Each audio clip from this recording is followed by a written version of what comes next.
Richard Dawkins.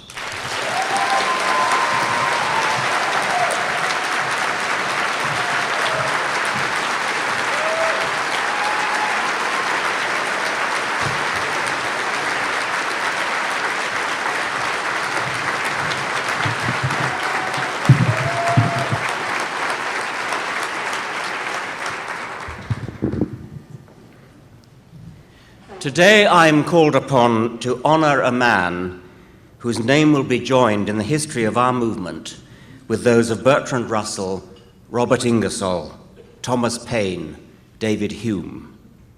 He's a writer and an orator with a matchless style, commanding a vocabulary and a range of literary and historical allusion far wider than anybody I know. And I live in Oxford, his alma mater and mine. He's a reader whose breadth of reading is simultaneously so deep and comprehensive as to deserve the slightly stuffy word learned, except that Christopher is the least stuffy, learned person you will ever meet.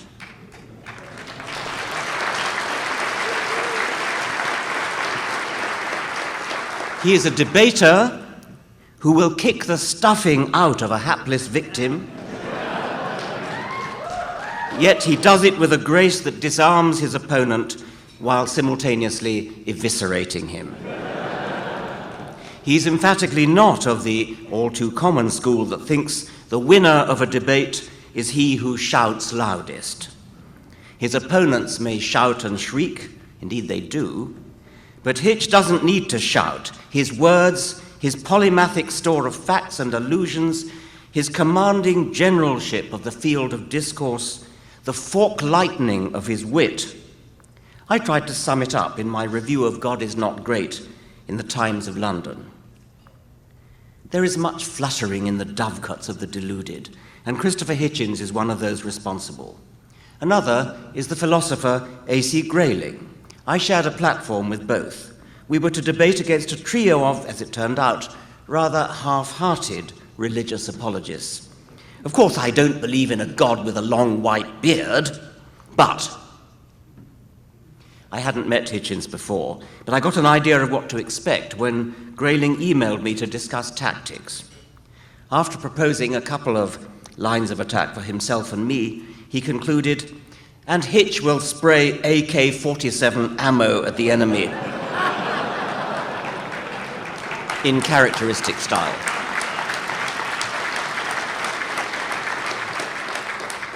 Grayling's engaging caricature misses Hitchens' ability to temper his pugnacity with old-fashioned courtesy. And spray suggests a scattershot fusillade, which underestimates the deadly accuracy of his marksmanship. If you are a religious apologist invited to debate with Christopher Hitchens, decline.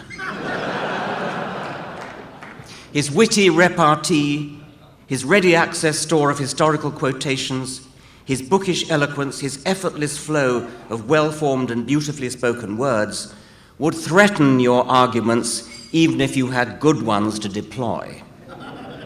A string of reverends and theologians ruefully discovered this during Hitchens' barnstorming book tour around the United States. With characteristic effrontery, he took his tour through the Bible Belt states, the reptilian brain of Southern and Middle America, rather than the easier pickings of the country's cerebral cortex to the north and down the coasts. The plaudits he received were all the more gratifying. Something is stirring in that great country. End of quote. Christopher Hitchens is known as a man of the left, except that he's too complex a thinker to be placed on a single left-right continuum. By the way, I've long been surprised that the very idea of a single left-right political spectrum works at all. Psychologists need many mathematical dimensions in order to locate the human personality. And why should political opinion be any different? With most people, it's surprising how much of the variance is explained by the single dimension we call left-right.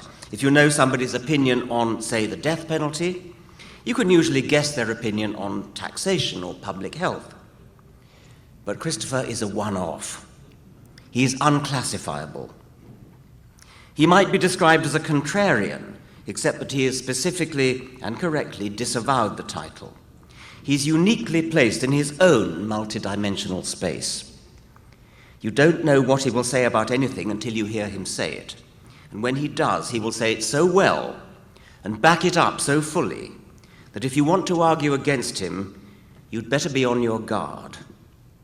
He's known throughout the world as one of the leading public intellectuals, anywhere. He's written many books and countless articles. He's an intrepid traveler and a war reporter of signal valor. But of course, he has a special place in our affections as the leading intellect and scholar of our atheist secular movement, a formidable adversary to the pretentious, the woolly-minded, or the intellectually dishonest. He's a gently encouraging friend to the young, to the diffident, to those tentatively feeling their way into the life of the freethinker and not certain where it will take them. And I saw this during the signing that we had earlier this afternoon. We treasure his bon mots, and I'll just quote a few of my favorites. From the penetratingly logical, that which can be asserted without evidence can be dismissed without evidence, to the cuttingly witty, everybody does have a book in them, but in most cases, that's where it should stay. To the courageously unconventional, Mother Teresa was not a friend of the poor. She was a friend of poverty. She said that suffering was a gift from God. She spent her life opposing the only known cure for poverty, which is the empowerment of women and the emancipation of them from a livestock version of compulsory reproduction.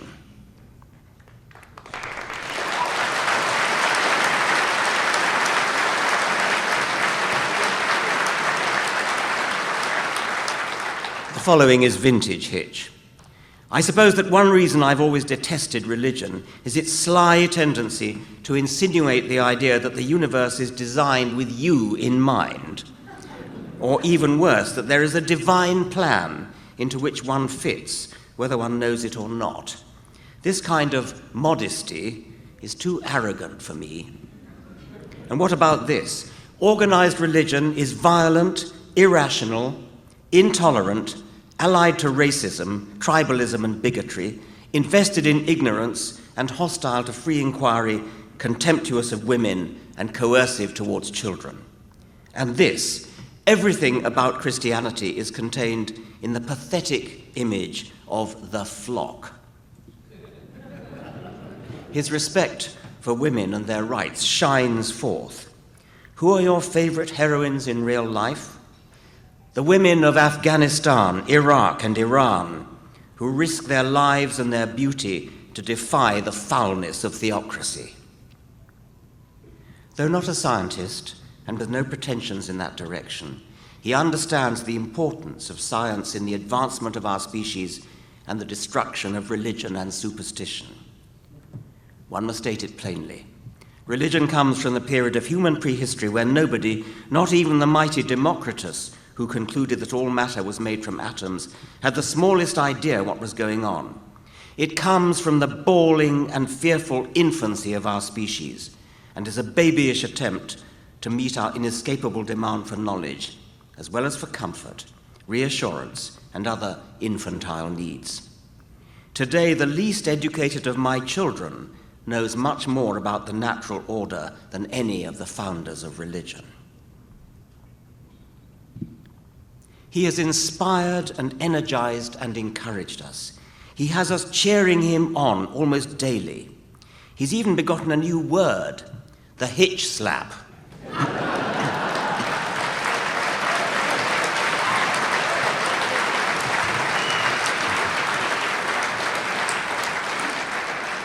We don't just admire his intellect, we admire his pugnacity, his spirit, his refusal to countenance ignoble compromise, his forthrightness, his indomitable spirit, his brutal honesty. And in the very way he's looking his illness in the eye, he is embodying one part of the case against religion. Leave it to the religious to mewl and whimper at the feet of an imaginary deity in their fear of death. Leave it to them to spend their lives in denial of its reality. Hitch is looking it squarely in the eye, not denying it, not giving in to it, but facing up to it, squarely and honestly, and with a courage that inspires us all. Before his illness, it was as an erudite author and essayist, a sparkling, devastating speaker, that this valiant horseman led the charge against the follies and lies of religion.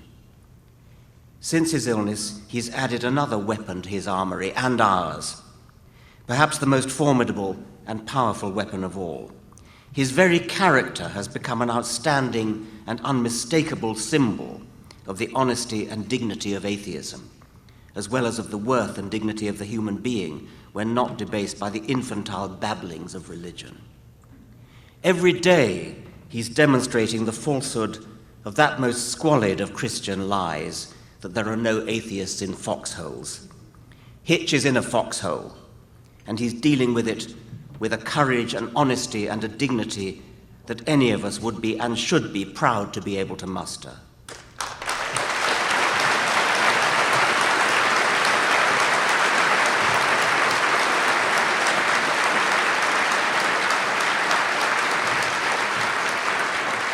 And in the process, he's showing himself to be even more deserving of our admiration, respect, and love.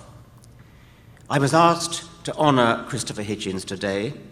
I need hardly say that he does me the far greater honor by accepting this award in my name. Ladies and gentlemen, comrades, I give you Christopher Hitchens.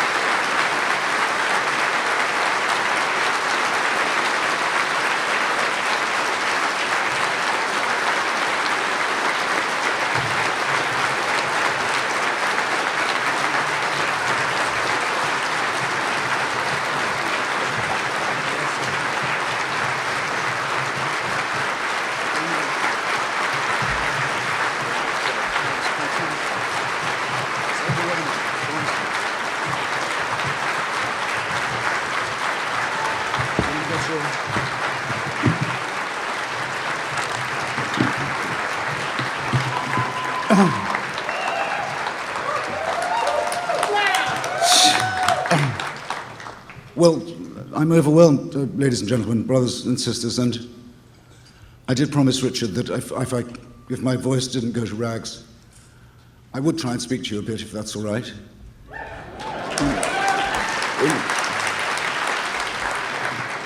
In acknowledgement, but I do so acutely aware that I'm the one standing between you and the Saturday night fever, and the bars and the entertainments and so forth. And also we have a Q&A, we hope.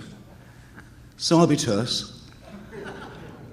As far as it lies within my power, I once got involved, through no fault of my own, in a presidential impeachment in Washington. Well, you may remember we had to learn a lot about a woman called Jennifer Flowers. Do you recall? Name spelled with a G.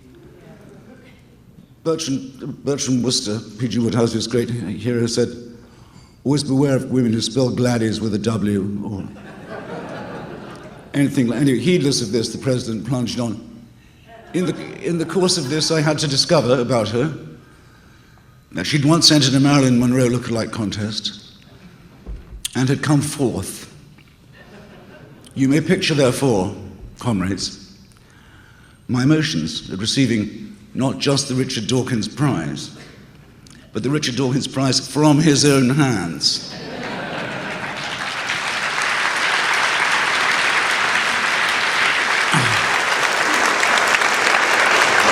I finally have an inkling of what the blonde bombshell must have been going through. A few years ago, a group of us met in good hospitality, as it happened to my house because it was my hometown, to see how we might review the battle against theocracy and theodicy, if you will, and all the rest of them.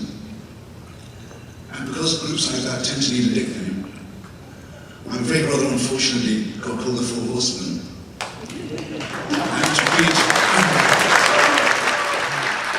I have to plead partly guilty of that myself. I thought I'd better come up with something before anyone else did.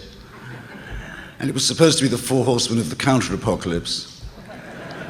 But there it is, we got settled with it, and of course, long may this illusion flourish.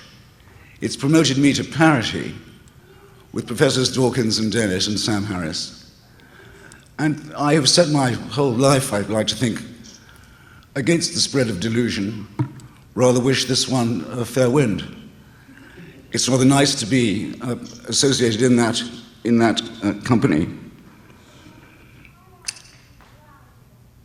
It is true, however, that if we hadn't done it, someone was going to. There was going to have to be some kind of a pushback against what we could see coming. It was going to be a volunteer effort. It was going to communicate itself that way.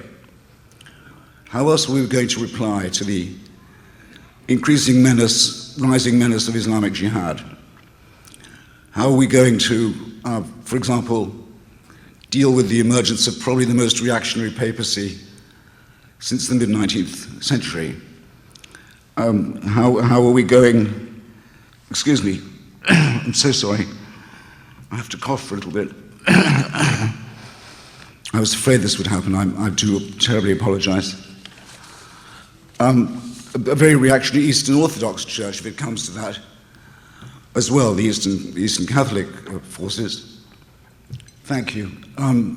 Now arranged, many of them, behind the dark and sinister figure of Vladimir Putin. Then one mustn't exempt, of course, the millennial settlers in Palestine who believe that by bringing in as many fanatics of Jewish origin as they can, and forcing out as many Palestinian Arabs as they can, they may bring on the Messiah, and indeed the apocalypse, and look forward to the common destruction of our species with relish. And this, I think, lays a special responsibility upon us, particularly because the backers of these people tend to be in the United States. And though many of them don't like the Jewish people, and have no love for all those who haven't accepted Jesus as their personal savior, they nonetheless are prepared to support extreme Jews, rather as the rope used to support the hanging man, make use of him while he brings on the Messiah, and then our reign of tribulation can begin too. What a wonderful bargain to be offering a democratic country. Richard is sometimes accused, you've heard it, of being over-strident. Before my voice went, I sometimes got accused of it too. It's a bit more reasonable in my case. I'm a sort of street-fighting polemicist from way back. I ask for it and I get it and I can dish it out. Richard is the defender of a great discipline, a wonderful discipline, biology, with revolutionary and transformative power in the way we think, in our attitudes to medicine, into our attitudes to our origins, and to finding out how beautiful and rare and wonderful, even miraculous, reality really is when we look it in the face. How should he not be strident to see his discipline being attacked and defamed, to see attempts being made to drive it out of the academy, to have the pseudo-scientific garbage taught now under the rubric of equal time. In the old days, the fundamentalists, if they could ban something, did ban it, as the Scopes trial proved. Losing that battle, they decided to go for equal time, an American way, fairness. Now they want it to be a sort of civil liberties and free speech issue. They've even got President Bush at one point to say, let's teach the debate. Well, by all means, let's teach the debate. But only in history class, or perhaps in civics. What we're not going to have is, well, boys and girls, I hope you enjoyed the chemistry period. Be ready for alchemy when you come back after the break.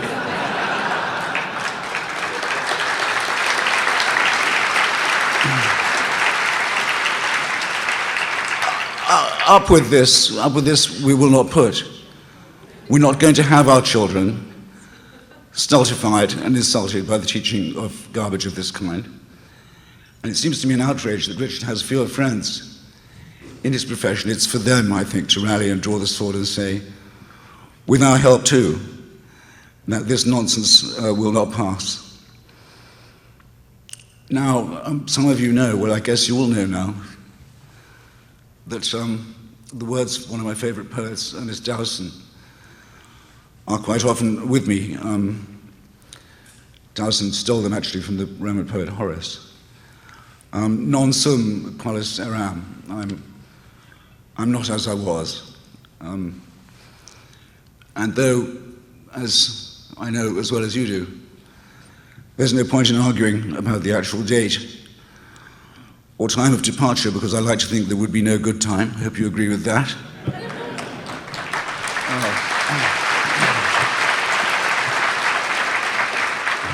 There would always be something that I urgently felt I ought to do or say, and one mustn't repine or give in to self-pity about that. But at this present moment, I have to say, I feel very envious of someone who's young and active and starting out in this argument.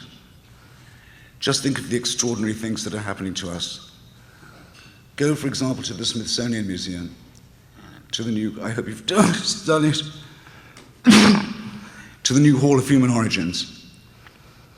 Magnificently curated new exhibition, which shows, among other things, the branch, or branches along which perhaps certainly three, maybe four if you count Indonesia, humanoid, shall we say, anthropoid species, died out not very long ago, within measurable distance of 75,000 years or so.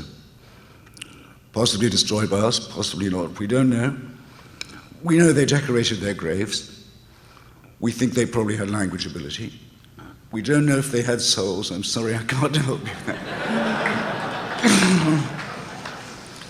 We probably assume that they were deluded into having some kind of God. But no religion is yet pronounced on these cousins and brothers and sisters of ours, because they don't fit.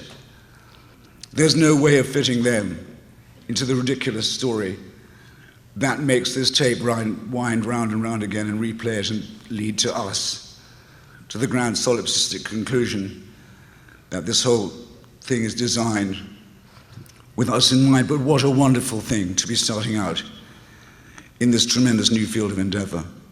How fabulous it would be if you had a gift for physics to get a job as an intern with Lawrence Krauss, for example, who's just beginning to unravel, as very, very few people have yet dared to do, the idea of the alternate and parallel universe. And with each horizon that we reach, we see more bending beautifully towards and away from us. The knowledge we have, say, not just of the sentience, but also the cognition of animals, is all of it incredibly recent, a matter of decades, and enormously rich, and yet again, very much challenging our own claim to primacy or supremacy in the biosphere, and rich in every possible kind of discovery. I suppose I should begin to close now, because I've said all I wanted to say for myself, and I will join Richard if I may. You can ask me a question or two with your indulgence, but to say that I'm not going to quit until I absolutely have to, but that please. But there's well, I wasn't finished. I'm not done. Till I absolutely have to. But I so envy those who could glimpse. I only mentioned 3 or 4 of the things that have magnetized and charmed and gratified me to think about in the recent past, and how much I hope that each of you forms some such ambition this evening and carries it forward. In the meantime, we have the same job we always had, to say as thinking people and as humans that there are no final solutions. There is no absolute truth. There is no supreme leader. There is no totalitarian solution that says that if you will just give up your freedom of inquiry, if you will just give up, if you will simply abandon your critical faculties, a world of idiotic bliss can be yours. You will certainly lose the faculties, and you may not know as a result that the idiotic bliss is even more idiotic than it looks. But we have to begin by repudiating all such claims. Grand rabbis, chief ayatollahs, infallible popes, the peddlers of surrogate and mutant quasi-political religion and worship, the dear leader, the great leader. We have no need of any of this. And looking at them and their record and the pathos of their supporters, I realized that it is they who are the grand imposters. And my own imposture this evening was mild by comparison. Thank you very much.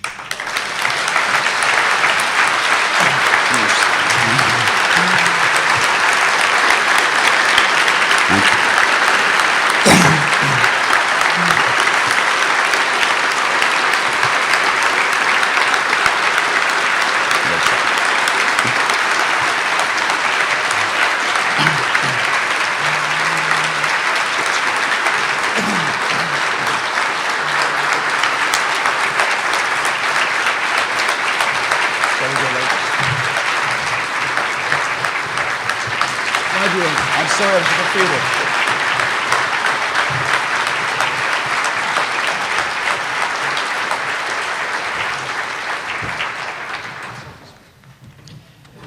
I should have said that the award is a beautiful collection of fossils, a nautiloid cephalopod from the Devonian era.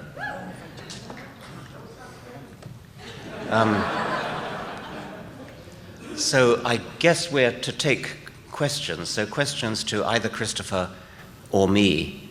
And shall you sit down? Shall I bring the microphone round? As long as I've got a mic. Yeah, it's okay. still lovelier. We could sit together. Or I could stand. No, all right. Yeah. Go ahead.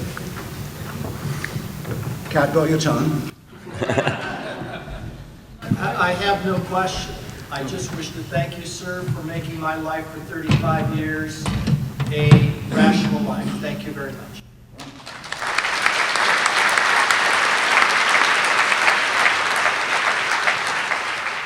I feel if I bow to that, I acknowledge that I transformed 4 years ago. Yes, you have. You It have. seems a bit much. Thank you. Why in the world can't I have a hero like you? Well, because you shouldn't need or want to have heroes. Every time people say, when I'm signing a book, I'm a terrific fan, I say, I don't want one for one thing, you shouldn't be one for another. I want a critical reader right now.